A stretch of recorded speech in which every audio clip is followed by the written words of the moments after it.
système solaire n'en est qu'un sur plus de 500 systèmes solaires connus dans toute la galaxie de la Voie lactée. Le système solaire est né il y a environ 4,5 milliards d'années, lorsqu'un nuage de gaz interstellaire et de poussière a explosé, donnant lieu à une nébuleuse solaire, un disque tourbillonnant de matériaux qui sont entrés en collision pour former le système solaire. Le système solaire est situé dans la constellation d'Orion. Seulement 15% des étoiles dans notre galaxie accueillent des systèmes planétaires, et l'une de ces étoiles est notre Soleil. 8 planètes tournent autour du Soleil. Les planètes sont divisées en 2 catégories, en fonction de leur composition tellurique et jovienne.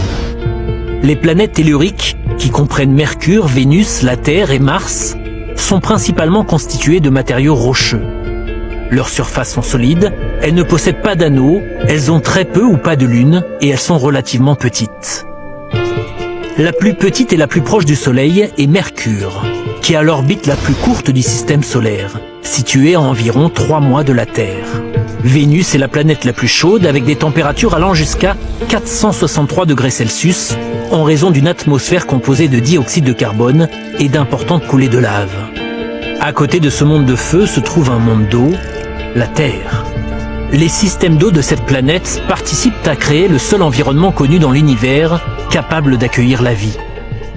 La dernière des planètes telluriques, Mars, pourrait également avoir accueilli la vie il y a environ 3,7 milliards d'années, quand la planète avait une surface aqueuse et une atmosphère humide. Au-delà des 4 planètes telluriques de l'intérieur du système solaire, se trouvent les planètes joviennes de l'extérieur du système solaire. Les planètes joviennes incluent les géantes gazeuses, Jupiter et Saturne, et les géantes de glace, Uranus et Neptune. Les géantes gazeuses sont principalement constituées d'hélium et d'hydrogène, tandis que les géantes de glace contiennent également des roches, de la glace et un mélange liquide d'eau, de méthane et d'ammoniac. Les 4 planètes joviennes ont plusieurs lunes, un système d'anneaux et n'ont pas de surface solide. Elles sont immenses. La plus grande jovienne est aussi la plus grande planète du système solaire, Jupiter. À proximité se trouve Saturne, la 2e plus grande planète. Ces anneaux, très identifiables, seraient assez larges pour tenir entre la Terre et la Lune, mais font à peine 1 km d'épaisseur. Au-delà de Saturne se trouvent les géantes de glace, Uranus et Neptune. La plus grande de ces géantes, Uranus, est célèbre pour sa rotation sur le côté. À côté d'Uranus se trouve Neptune, la planète la plus extérieure du système solaire et aussi l'une des plus froides. En orbite autour des planètes telluriques se trouve la ceinture d'astéroïdes, un disque plat d'objets rocheux composé des restes de la formation du système solaire, de microscopiques particules de poussière, à son plus grand objet connu, la planète naine Cérès. Un autre disque de débris spatiaux se trouve beaucoup plus loin et orbite autour des planètes joviennes, la ceinture glacée de Kuiper. La ceinture de Kuiper n'abrite pas que des astéroïdes, mais aussi des planètes naines telles que Pluton. Elle est le lieu de naissance de nombreuses comètes. Au-delà de la ceinture de Kuiper se trouve le nuage de Oort, un vaste ensemble sphérique de débris glacés. Il est considéré comme le bord du système solaire, puisque c'est là que la gravité et les influences physiques du Soleil se terminent. Notre système solaire, ses planètes et autres objets célestes tournant autour d'une même étoile qui leur donne vie, demeure un endroit spécial.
La Terre, notre vaisseau spatial.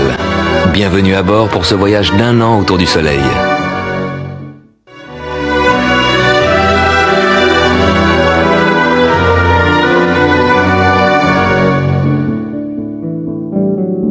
Cette semaine, c'est l'équinoxe, le début du printemps. Nous ressentons notre périple autour du Soleil grâce aux saisons. Hiver, printemps, été, automne, de nouveau hiver. Comme son axe est incliné, la Terre se présente au Soleil sous des angles différents. Quand la Terre est ici, le Soleil, à midi, est à la verticale de l'hémisphère sud. Là-bas, c'est l'été. Alors que la plus grande partie de la journée, l'hémisphère nord est à l'ombre. C'est l'hiver. Puis, au fur et à mesure que la Terre avance sur son orbite, la ligne où le Soleil tape à la verticale monte vers l'équateur. L'équinoxe, c'est le jour où le Soleil est à la verticale de l'équateur. Le nord et le sud en profitent équitablement. Pour l'hémisphère nord, le printemps commence. Comme la Terre continue son périple, la ligne où le Soleil tape à la verticale monte encore vers le nord. Et là, au mois de juin-juillet, l'hémisphère nord sera tourné vers le Soleil. Les rayons nous arriveront sous un angle plus direct, ce sera l'été, on aura chaud. Puis notre voyage continuera, le Soleil redescendra vers l'équateur, le croisera à l'équinoxe d'automne, le 23 septembre, cette fois pour retourner sous l'équateur, ce sera l'hiver. Mais actuellement, le Soleil est sur l'équateur, le printemps commence.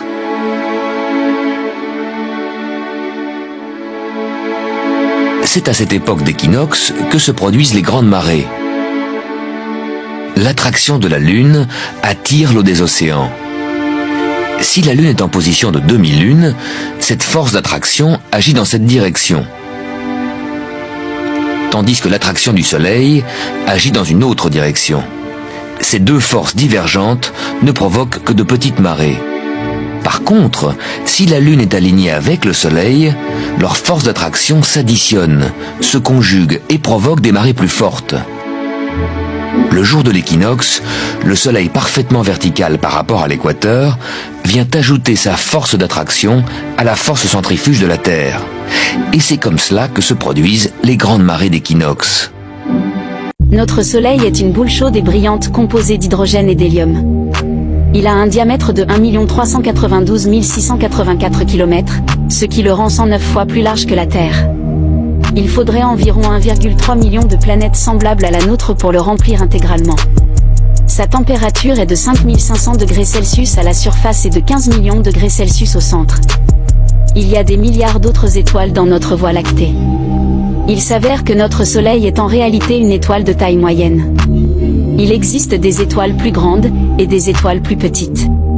Nous avons trouvé des étoiles dont le diamètre est 100 fois supérieur à celui de notre Soleil, ou à l'inverse des étoiles qui ne font qu'un dixième de sa taille. Combien de systèmes solaires sont dans notre galaxie?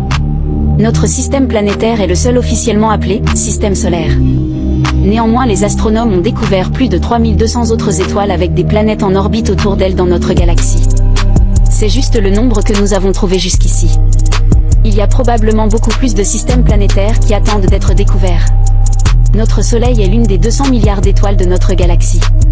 Cela donne aux scientifiques beaucoup d'endroits pour rechercher les exoplanètes, ou les planètes en dehors de notre système solaire. La planète bleue et verte abrite la Terre, dont le diamètre est d'un peu moins de 12 000 km. C'est un petit monde douillet, n'est-ce pas? Jupiter est la plus grande planète de notre système solaire, et est également nommée la géante gazeuse, son diamètre est de près de 140 000 km. Elle a aussi une tempête sur cette planète, qui existe depuis au moins 4 siècles. Et enfin le Soleil, notre étoile brillante, le centre de notre monde. Il a aussi un diamètre de plus de 1 400 000 km, et pour aller d'un pôle à l'autre en avion, il faut plus de 2 mois, et surtout avoir une bonne protection contre la chaleur. Mais comparé aux autres étoiles, le Soleil est minuscule.